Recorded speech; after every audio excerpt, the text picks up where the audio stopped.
Hello, everybody. Good afternoon, good morning, good evening, wherever you are. My name is Joanna Daniel, and I'm the founder of Phone Cars, where we work with adult survivors of childhood trauma and women who experience abuse. And we do that through retreats, courses, and conferences. Our next retreat is November 26th to 28th, and you still have time to join online.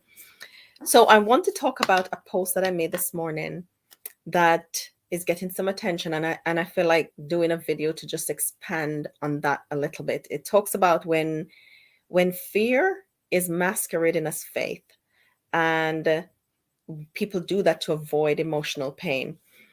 And why do they do that? Why are people hiding? Why are people not being honest with themselves, with us, and I'm going to say with God, because that's not an honest way. I do a presentation, and I think it's here on my YouTube channel, that's called when the freeze response looks like spiritual maturity. So oftentimes people in this position is shut down, and they say, and somebody, a comment this morning on my post talk about over spiritualizing. So there's a lot of spiritualizing going on, and between clients I'm going to really go through my notes really quickly, hopefully not talking too fast. So it's a spiritualizing of pain, a spiritualizing of emotional pain in particular, because these people, while they will avoid talking about depression and anxiety and the impact of emotional pain, while they'll avoid talking about the struggles that they're experiencing because of the trauma, because of the abandonment, because of the rejection, because of the abuse, they will talk about the cancer, they'll talk about diabetes, they'll talk about physical health. So it's not all pain that they are afraid of, but they will not talk about the emotional impact of the cancer or the emotional impact of the loss, the bereavement, what it feels like to be diagnosed with something. They're not able to have that kind of conversation. And a lot of the times it's conditioning. We were conditioned to be like that, to not talk about pain.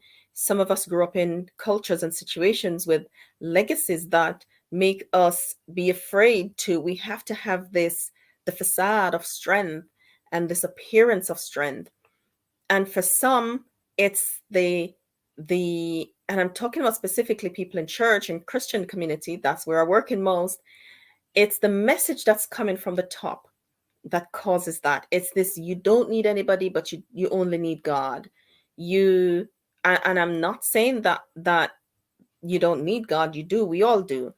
But when the messaging is harmful, and I'm going to say toxic, when the messaging is like that, when they're telling you that the messaging is you shouldn't need, and so lots of people, when they do, they suffer and struggle and don't get help. People think, I can do it myself. And you don't know what you don't know.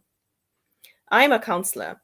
And for myself and for my children and for my family and people who are close to me, I don't know what I don't know. So it's best if they go speak to somebody else. If you're having persistent headache, you're going to get help. And so with emotional pain, sometimes the faith talk, the hard faith talk of, I am going to pray about it, I'm fasting, and God is good, and all of these sound bites, I'm going to call it, that people make, is fear. It's fear filled still, masquerading as faith. I want you to know that I'm not judging you. I am calling it out so that you know that it's okay to seek support, that it's okay to get help. So sometimes people start with the assumptions that Christians shouldn't have emotional pain. And that always blows my mind, because we live in a sinful world and it affects us in multiple ways. So if you're going to have physical pain, it stands to reason that we're going to have emotional pain too, and that a loving God would have a strategy and a plan for you to be able to deal with and work through the effects of that emotional pain. So when we put him in a box that's labeled, I mustn't need help, you fix it, we limit him. We limit his capacity to help us. We limit his power that is available in our lives. And we limit the amazingness of what the word can do for us. When we said, I mustn't need help, this is what I need, this is what I should do. And so when we're sold this image of God that is harsh, that is critical, that is judgmental, that is unloving, uncaring, lacks compassion, he don't want you to have depression. You shouldn't have it. So therefore, if you do, then you're not good enough. Why are you crying about something that happened 10 years ago, 40 years ago, 20 years ago? You shouldn't still be triggered by these things. You must only need, when we're sold that image, then of course we're not going to trust him with the pain that we have. We're not going to trust him with the insecurities. We're not going to trust him when we stumble on things that triggers low self-esteem. We're not going to trust him when our thoughts are negative. We're not going to trust him when we have nightmares and the trauma is recurring and we're struggling. We're not going to trust him when the breakup breaks our heart and when the flashbacks is too hard to cope with. We won't trust him because the image that we've been sold by people in leadership at the top is that you shouldn't need him for that. And beloved, that's not true. We need him for everything.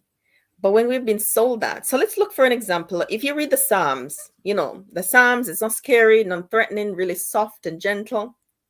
David certainly demonstrate low moods and depression, I'm going to say even. In Psalms 42 and 43, David talks about being cast down. Why are you cast down, O my soul? Why are you disquieted within me? And, David will talk about his struggles and then he'll talk about how good God is. But he was really open about his struggles. I did a whole series on Psalms 88 because of the honesty that I saw there and how David knew how to lean in to the compassion of Christ and know how to lean honestly into him for everything. And then if we think about Paul in 2 Corinthians 12, verse 6 to 7, how Paul talks about the thorn in his flesh. And, these people were honest. If we look at Mary and the abuse that Mary suffered that led her into the life that she lived.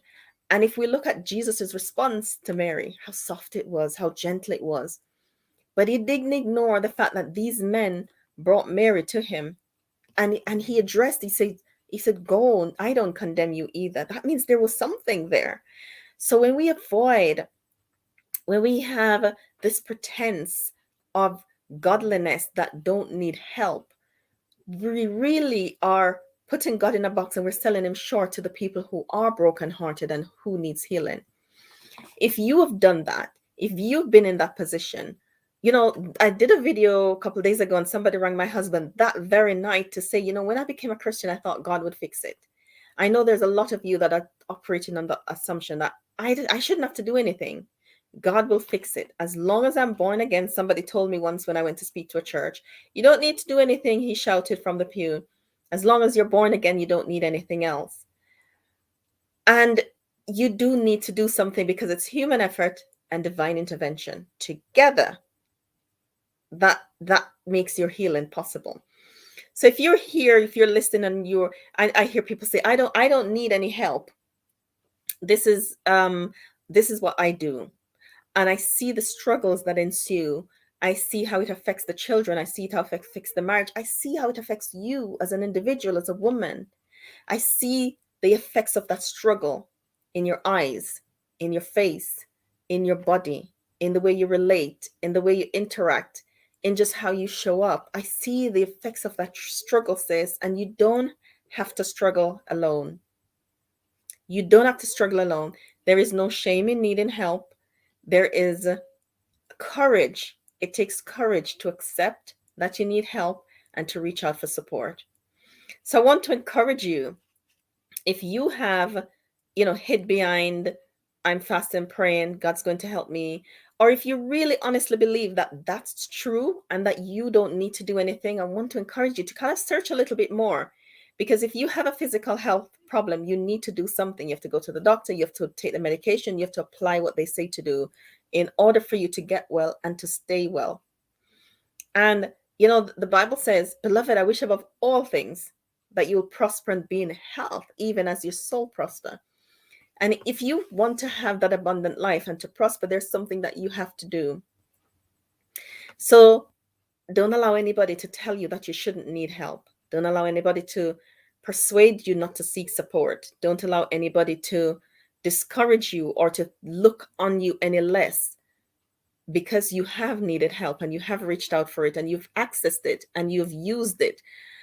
Because as you do that, you'll begin to see the difference. You'll begin to see the changes. Okay, so thank you for joining me. Leave a comment so that we know that you're here, because that's the way that other people get to see the video. Please share this with somebody who you know is struggling, and you know that they've bought into the "I shouldn't need help" narrative, and that they really need to seek support so that they can feel better and be better for themselves, for their children, for their community, so that they can access their gifts and talents and they can use it in a way that's going to be a blessing to others. Have a great day. Take care.